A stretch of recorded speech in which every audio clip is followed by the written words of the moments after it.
Joe.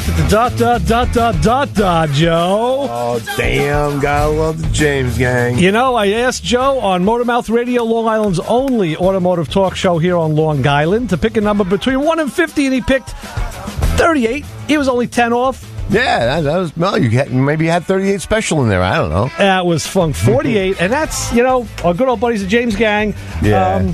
Gotta love them. Tom Chris on bass, who I think does a fantastic job. The guy just went into obscurity. I think he did became a music teacher for a while, and then just got out of the music business. But as you'll see through this show, when you hear that music, you'll know why he played with those guys, because they were all the best. Great groove. The three of them were like Jim Fox on drums, and of course Joe Walsh on vocals and guitar, and that was there's no stopping Joe. Let's face it. Hell no.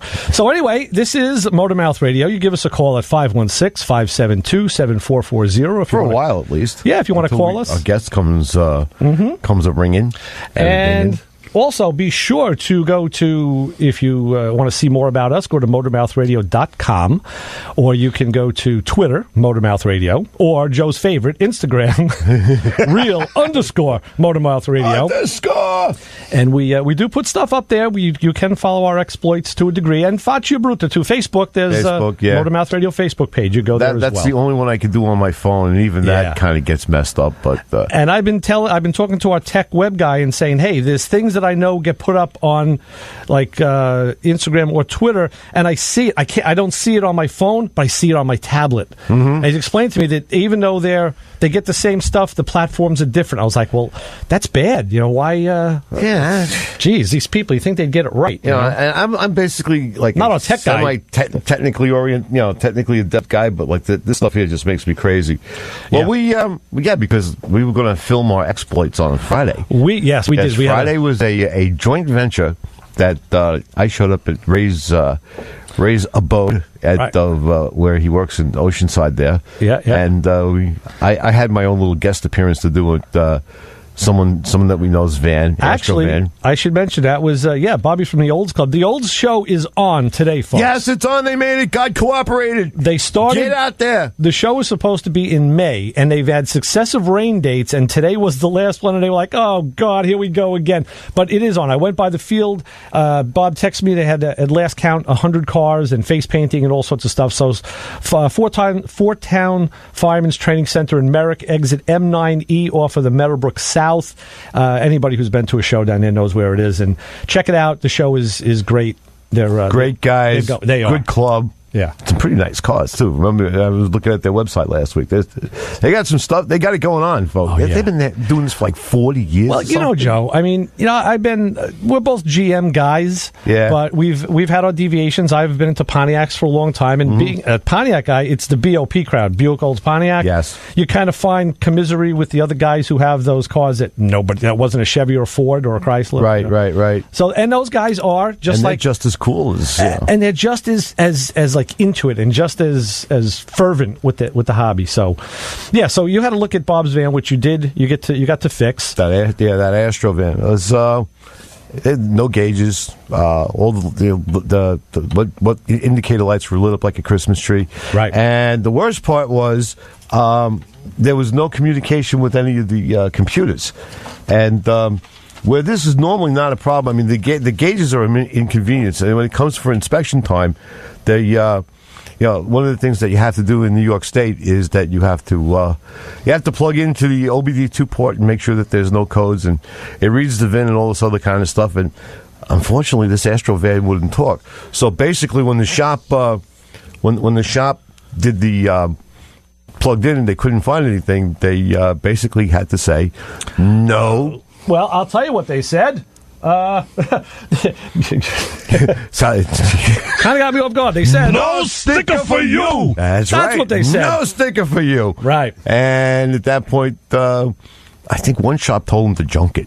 Yeah, I was like, it's a good running truck. I mean, everything kind of works. It's got a couple of 100,000 miles, but them Astros don't die. Right. So that was a CAN bus communication error. Actually, no, it wasn't CAN. This is good old Class 2, but there's elements of CAN in it, and what you got to do in a case like that is you pull out the wiring diagram and you understand how the system is laid out. Now, GM, what they do in their Sometimes, for the most part, it's their wisdom, is that they run all the communication lines into the one port that the scanner communicates, whether it's the engine computer, the anti-lock brake computer, the airbag computer, the body computer. Everybody talks to this one particular port, this one terminal.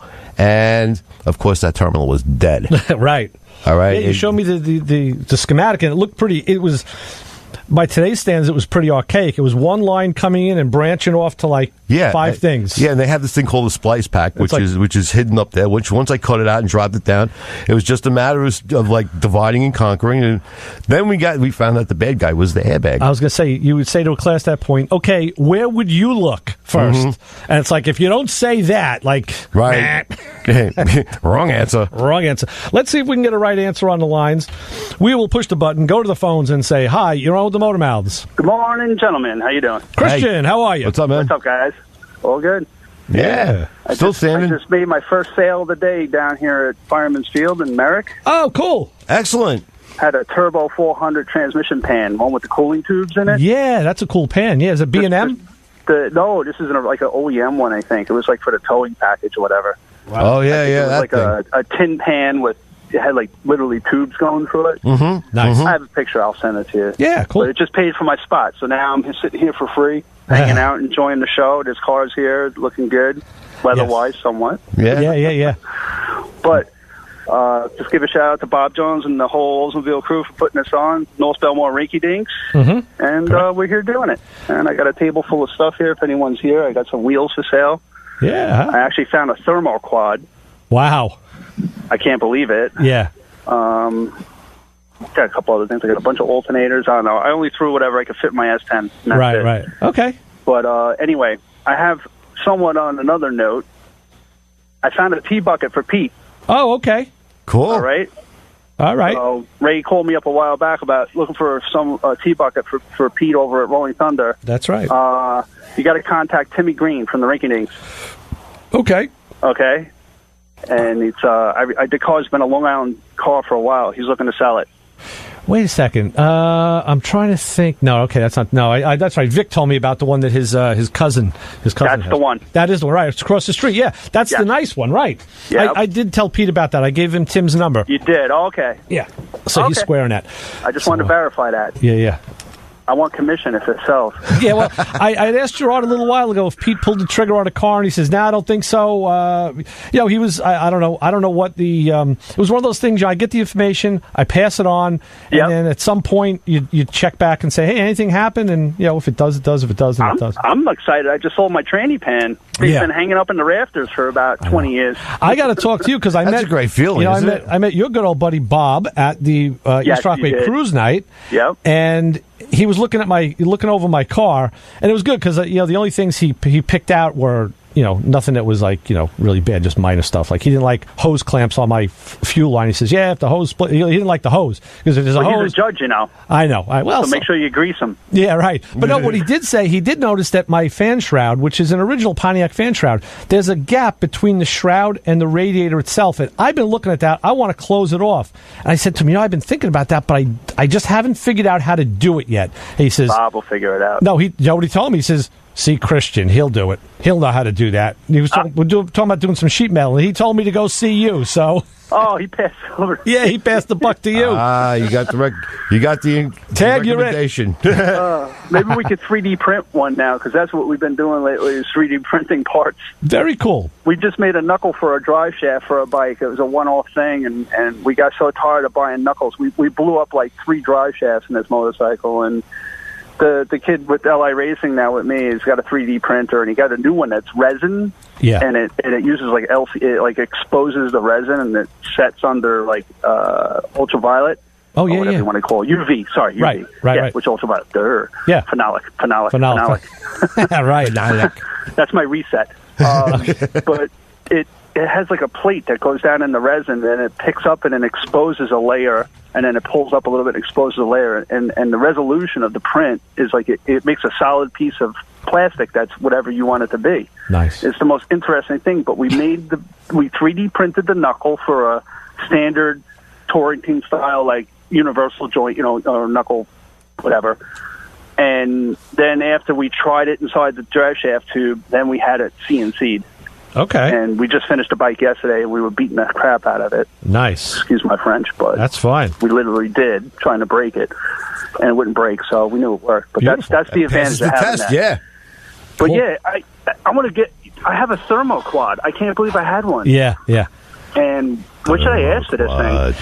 That's the thing. They were on Chryslers for a couple of years, and they were actually on a couple of GMs. Yes. Right. Which is really an oddball piece of trivia. Most people don't ever think that. Basically, it's the kind of thing where if you got the guy with the right car with the right monkey on his back, and he will pay you handsomely for it. Everybody else, it's an ashtray. It's like finding a WCFB, the old original Weber 4-barrel. Yeah. Same thing. Like, who needs those guys with 55 Chevys or Corvettes that had dual quads? It's right. You need somebody that needs the correct piece. That's fine. I mean, would that be a go-to modification type carburetor? No. But no.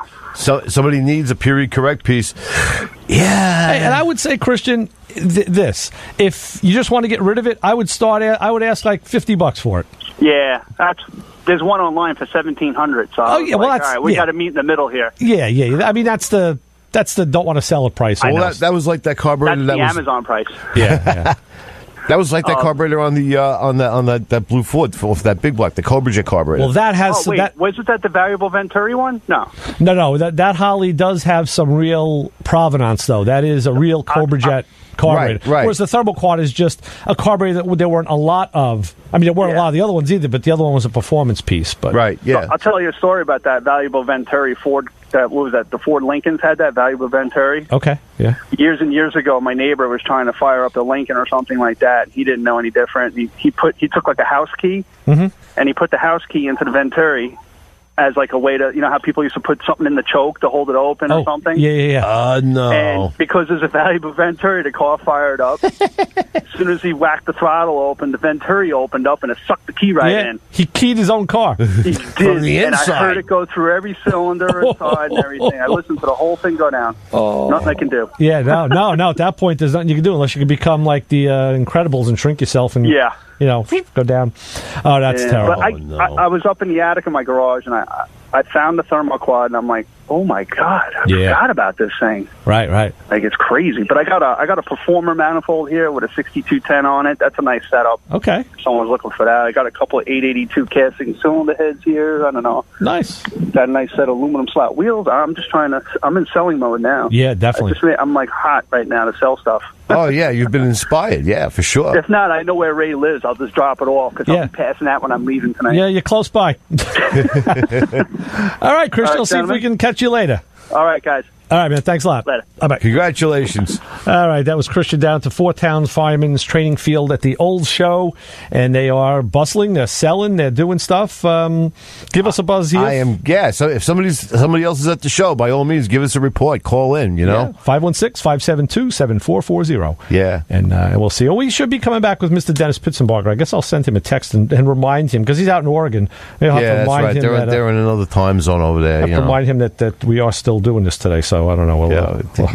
That's what happens. You got that communications delay. You have to have like light speed. Well, and it's Sunday morning, so you kind of forget stuff. But so I'll tell you what we're going to do. We'll take a first break. Joe, you got to limber up because I know you got a tough song.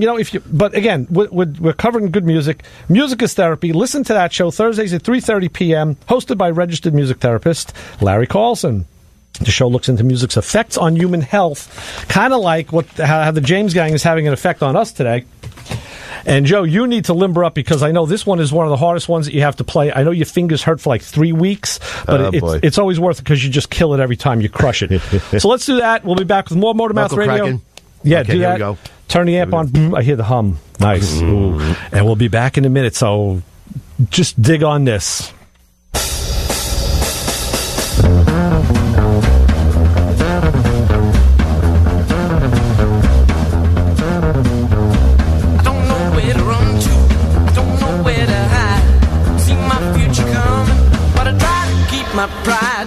Hi, I'm Rob Leonard, host of Beatles Songs for the past 24 years right here on WHPC. Beatles Songs airs every Friday from 8 p.m. to 11 p.m., playing the music of the Beatles together, apart, along with Beatle cover songs and songs the Beatles covered, along with songs the Beatles either guested on and or produced. And of course, we provide Beatle news. It's not the same show where they play the same 10 songs. So join me every Friday for Beatles songs, 8 p.m. to 11 p.m. on 90.3